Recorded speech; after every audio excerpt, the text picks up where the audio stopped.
Let's talk about this one wash day mistake that's drying out type 4 hair. I don't think many people are paying too much attention to it, but we're going to get into one of the challenges for maintaining kinky, coily hair. So let's go. All throughout my hair journey, I realized my hair was inherently dry as I became more knowledgeable of the science, gained a scientific understanding of the structure and morphology of my hair. So I didn't know how to necessarily moisturize it, but I did know that it was an inherently drier structure just due to its native morphology. Um, it was not properly hydrated at the washing stage, which I learned at a later period in time. So once I fixed the temperature, everything else started working. And that's really important when you start looking at the geometrical structure of kinky coily hair. For a lot of us, we only know of or have all been exposed to the morphology of straighter, oilier hair types, but we really have not had it fixed inside our brain, consciously and subconsciously, about what our hair type actually looks like. And if most of us knew and understood the morphology of it, we would know why temperature would be very much important when it comes to hydrating and moisturizing and conditioning the hair. And this is counter to straighter, oilier hair, which we have been conditioned to actually learn that type of maintenance routine. But that is not necessarily effective for our hair type. So let's go on to the next slide and learn why this is so important. So when you're using the wrong temperature on wash day, that wrong temperature can lead to dry, brittle hair. If it is extremely cold water, that the cold water temperature will prevent proper cleansing and hydration of the hair, whereas excessively higher water temperature will lead or can lead to moisture loss, protein damage, and dryness.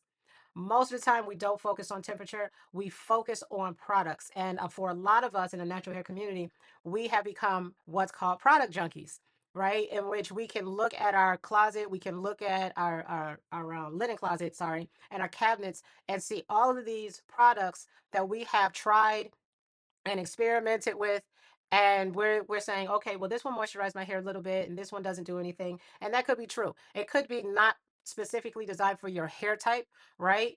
But then maybe it is. And because you weren't using the right temperature when you shampooed and conditioned your hair, it wasn't going to work as well as it should when it was in use. So the water temperature controls how well moisture actually enters and stays in tight, coily hair.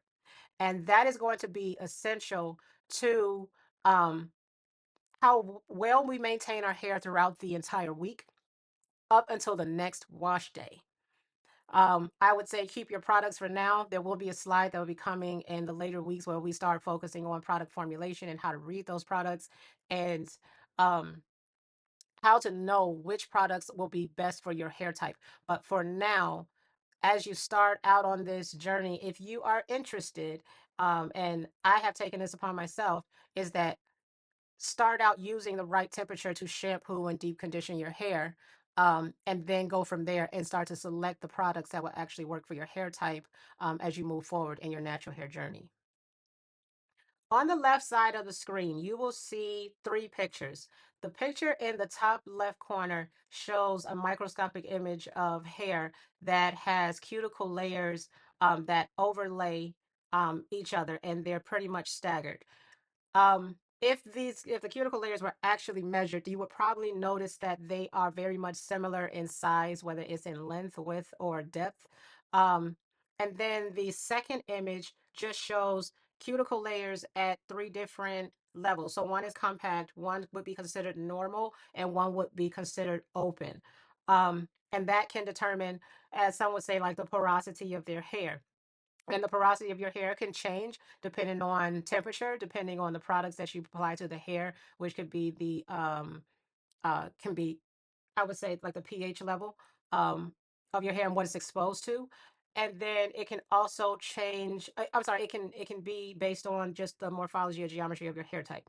So the third picture in the bottom left corner is a microscopic image of another hair strand that looks like the cuticle layer has been degraded.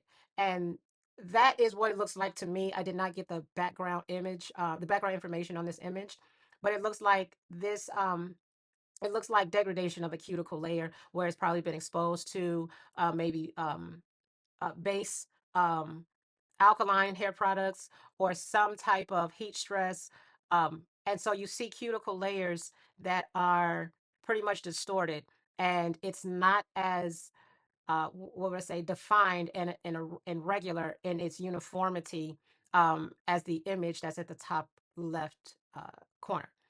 So, why does water temperature matter for type 4 hair? Our hair type, more at the morphology of it, is somewhere between these two images that I just shown on this, or somewhere between the three images that I just shown on the slide. And our hair, when you look at the cuticle layer or the structure of it, it has a tightly curved fiber and naturally raised cuticle edges.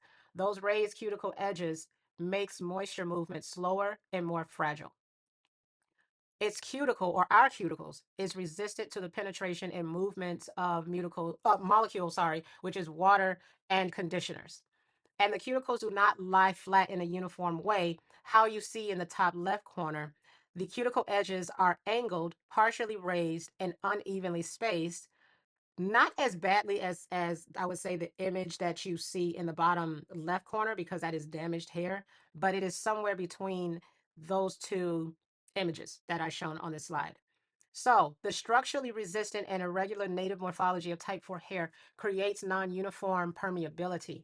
You need the temperature in order to uptake the moisture into your hair, and you cannot do that in a quick 1 minute to 5 minute process by just throwing shampoo on your hair quickly, rinsing it off, or slapping conditioner for 1 minute or 5 minutes and rinsing it off. You really need to focus on the temperature of that water in order to absorb moisture into the hair strands.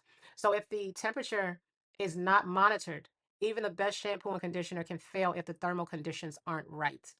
You can end up with not only internal but external dryness for your hair strands. Why does type 4 hair respond differently to water? Type 4 hair is dry by nature because it is structurally different. We have tightly coily hair, and our tightly coily hair has more twists per inch, thus increasing the function of the hair. And that could be tied to an evolutionary standpoint. Um, it has lower sebum distribution because of the tight bends and twists throughout the hair, and its cuticle layers don't lay flat easily.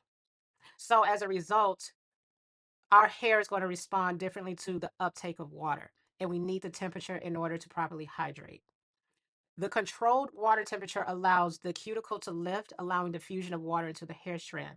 And it's going to allow surfactant efficiency to emulsify oils, buildup, and product from the hair. And then the water will be able to penetrate into the cortex. So the bottom line is that type 4 hair requires controlled temperature to hydrate effectively. You can't just wash your hair in extremely hot water or cold water or any type of water that you please. I mean, you can theoretically, you can, but if you're looking for to have hydrated hair, you need to focus on controlling that water temperature. And although you may not know it, your hairstylist does this all the time.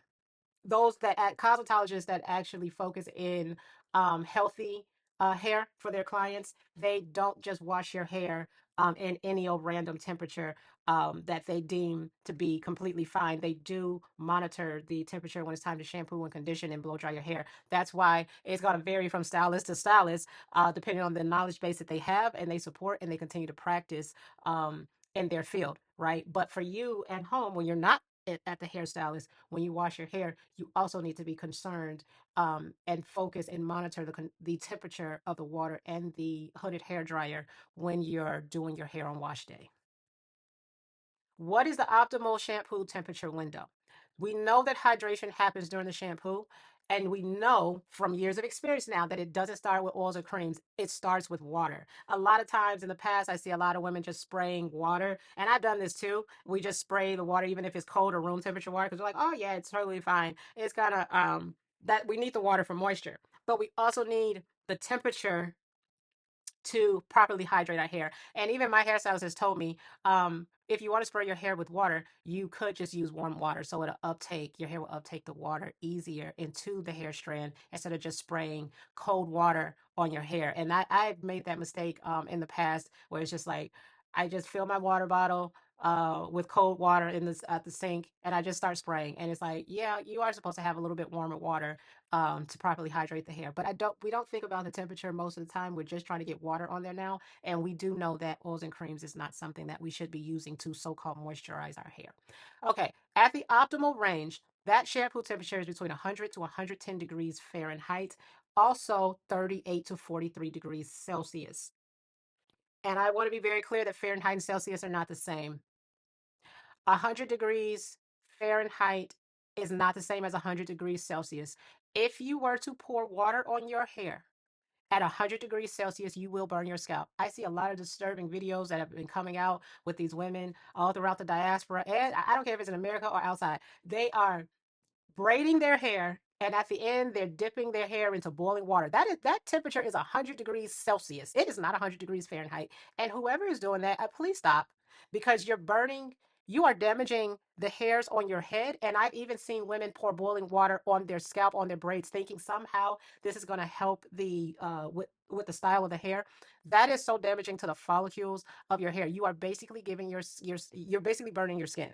Okay, so when you're thinking about the the temperature that you need to use to shampoo and deep condition your hair, we are way under. That temperature is way under boiling water.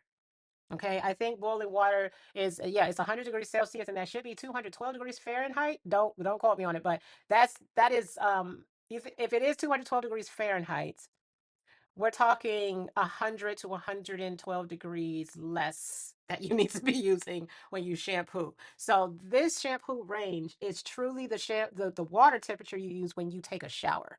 Most people take a shower at somewhere between 90 to 110 degrees Fahrenheit. You just don't know it because most people don't have a shower thermometer to monitor the water temperature when they're in the bathroom. Okay, so you're not using, this is not boiling water, and I want to be very clear on that, and I want to drive that point home so that no one takes this information outside of this channel and start telling people, yeah, you use 100 degrees of water in your hair, and they make me thinking boiling water. You have to be very, very careful when if you relay this information to anybody, that it's not Celsius, 100 degrees Celsius. It is 100 degrees Fahrenheit, and that is warm water. All right, that's coming out of your shower head, not boiling on your stove. Okay, so let's continue. The cuticle will gently lift under within the shampoo temperature window, and it won't be forced open, which means that it won't aggressively lift, leading to protein degradation. Also, the surfactants will emulsify the oils and build up efficiently and be easily removed from the hair. If it's too cold, then that's not going to happen. The products will still be left onto the hair, and you'll have residual product left after you shampooed. So you want to make sure that you're removing oils and buildup and any type of other product that has been applied to the hair prior to wash day with the shampoo. And in order to do that, you have to have your shampoo, or I'm sorry, your water temperature when you shampoo your hair within the optimal range, which is 100 to 110 degrees Fahrenheit. Now, water can diffuse into the hair shaft without excessive swelling. And that's what you want, because that is going to be your hair now becoming hydrated during the shampoo. And that's the temperature at which you want to use in order to properly move water into the hair, properly hydrate, and then you move on to the conditioning step. The conditioner temperature matters too. It's not just shampooing. Conditioning is about controlled cuticle closure, and it works best when the cuticle is guided and it's not shocked. Do not shock your hair by putting too hot water on your hair. Absolutely not, because you're going to cause more damage, and as a result, you're going to need a different product to now repair your hair, or you're going to have to actually cut that hair off. Okay, so focus on and be very careful when you are conditioning your hair when it comes to the temperature.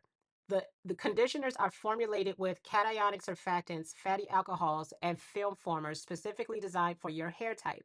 And I'll talk later in this year about what exactly is considered to be a conditioner, because I see a lot of people using products that are not scientifically defined as conditioning agents, and that is why they're experiencing dryness, whether it's internal and external.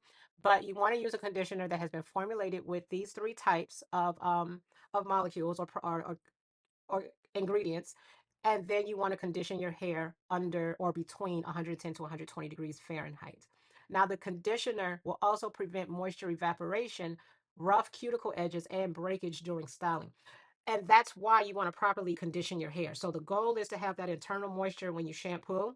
Then you follow by the conditioner that you condition your hair between the optimal range and for a specified time. And that's going to prevent all of the breakage and dryness that you might experience had you not followed that process. Why does mild heat work for type 4 hair? The heat alone will increase molecular mobility in which the keratin matrix becomes flexible and water and cationic polymers can move freely from outside of the core of the hair shaft, which is from the cuticle into the cortex. Okay, we have these tight, I would say, protein complexes, which is the alpha keratin composite that is densely compacted, and you want to use some type of heat in order to loosen that structure because energy is going to be introduced as you heat up your hair, right? Or you're using warmer water. And now the polymers that were formulated into the conditioner can now move into the hair strand. So you'll have not only internal hydration, you'll also have internal conditioning. Okay, the heat also improves diffusion of cationic conditioners, which I have already stated, and it will soften the cuticle edges without denaturing proteins. You want conditioning agents that have been formulated into the conditioner to be deposited inside and on the outer parts of your hair strand. Now, that's going to enhance the absorption of fatty alcohols, quats, and humectants, along with the cationic conditioners, too.